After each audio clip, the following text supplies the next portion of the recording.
Curated by Nathan J. Taylor, Art and Archive.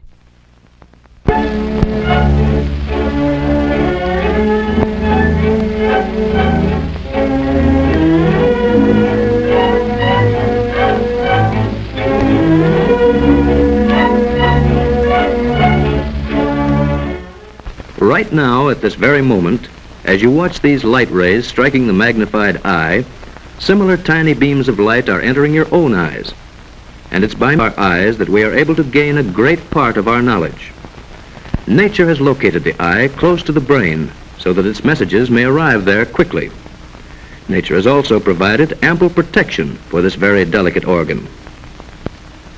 Here, with the outer coverings removed, we see the eyeball completely surrounded by a layer of soft, fatty tissue and placed within the bony orbit, where it lies protected against sudden jolts.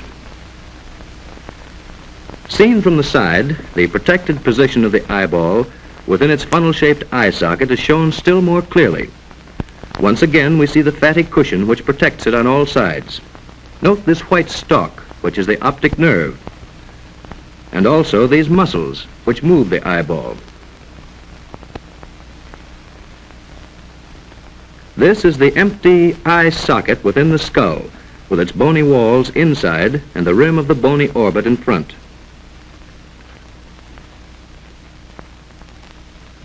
By gradually restoring the outer portions of the skull and also the covering tissues, we can now realize the location of the entire eye in relation to the outline of the face. Another important safeguard to the eye is the tear gland, which secretes the tear fluid. This is an effective germicide which drains through the tear ducts into the nose after flushing and cleaning the entire eye surface. The eyeball itself has a white, glistening surface. Its front part bulges and forms a highly transparent window.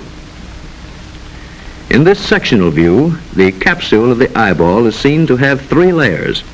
This thick, tough outer layer is called the sclera and serves to protect the delicate structures within.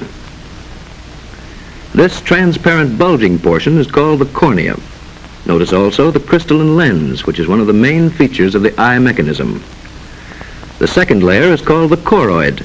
It consists of 3 different belts or zones. The first zone is called the choroid proper and is the part that carries nourishment to the tissues of the eye.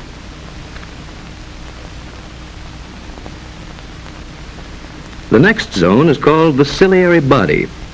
This is a broad ring-shaped band of thin muscle fibers which play a very active and vital part in the visual adjustment of the eye.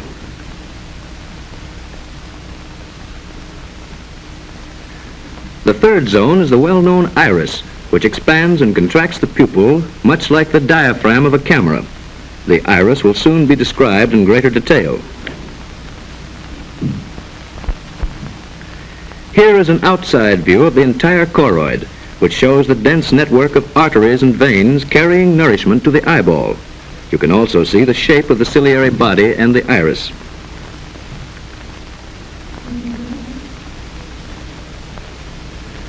The innermost layer of the eyeball is the retina, a very delicate membrane. The retina is actually a part of the optic nerve which transmits the light impulses to our brain. The retina is the most important and complex structure in the eyeball.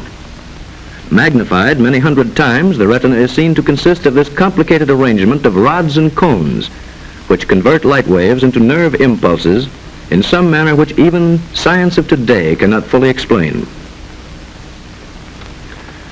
Between the lens and the cornea is the aqueous humor, consisting mostly of water and a little salt. This larger space within the eye is filled with the vitreous humor or body, consisting chiefly of water with some salt and albumin. The vitreous humor is really a highly transparent jelly and plays a very important part in the act of visual adjustment. Thus, light rays entering the eye must pass in succession through first the cornea, second the aqueous humor, third the pupil, fourth the crystalline lens, and fifth the vitreous humor in order to reach their destination, the retina.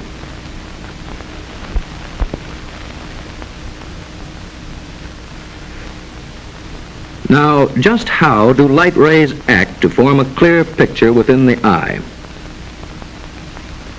First, let us realize that light rays reflected from any object radiate in all directions, and that as an object moves farther away from us, the angle between the rays that enter our eyes grows smaller and smaller.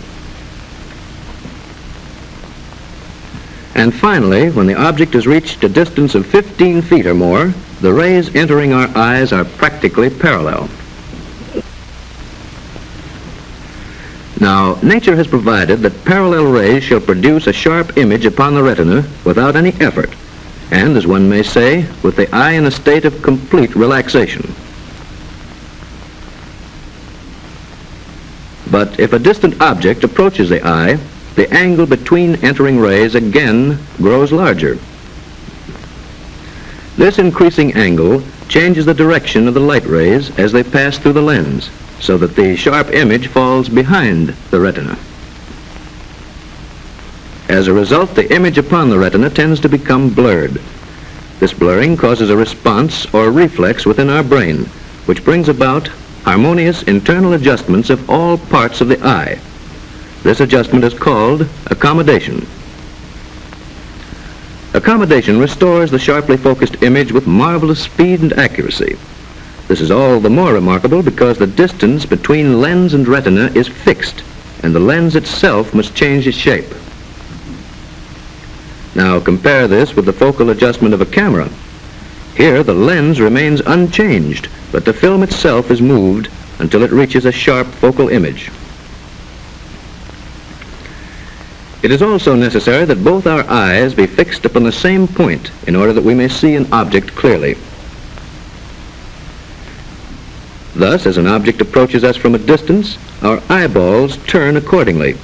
This movement is called the convergence of visual axes. This action is shown here as the object approaches and recedes.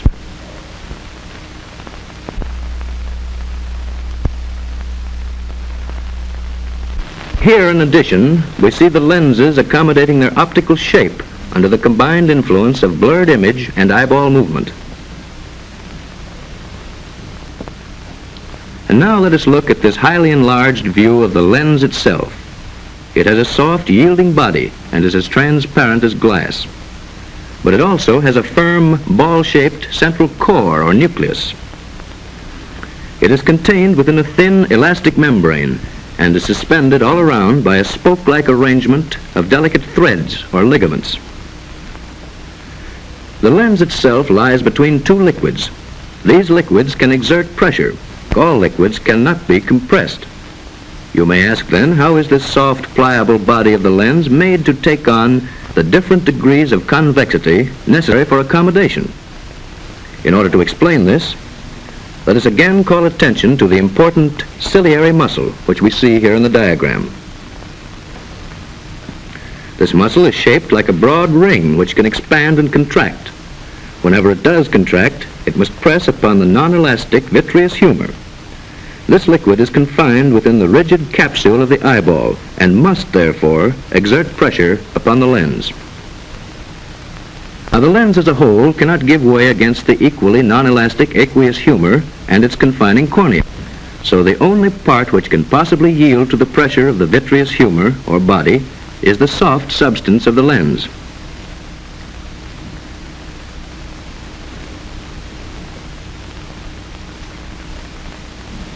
This lens substance is thus molded into an even curve against the rigid ball-shaped core, thus forming this highly convex bulge, which science has called lenticonus.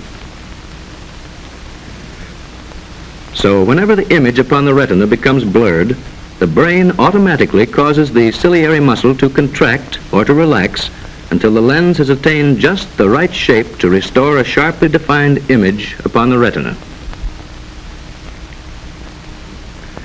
This is the remaining portion of the choroid, called the iris, with its central opening, the pupil. Like the diaphragm of a camera, the iris regulates the amount of light and sharpens the image upon the retina.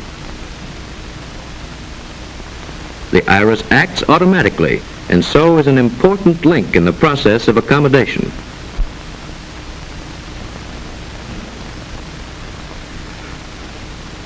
Its action is caused by two sets of delicate muscle fibers within the iris itself. These muscles are shown here in simplified diagram. These spoke-like radial fibers pull the pupil open. This ring-shaped muscle around the pupil closes it.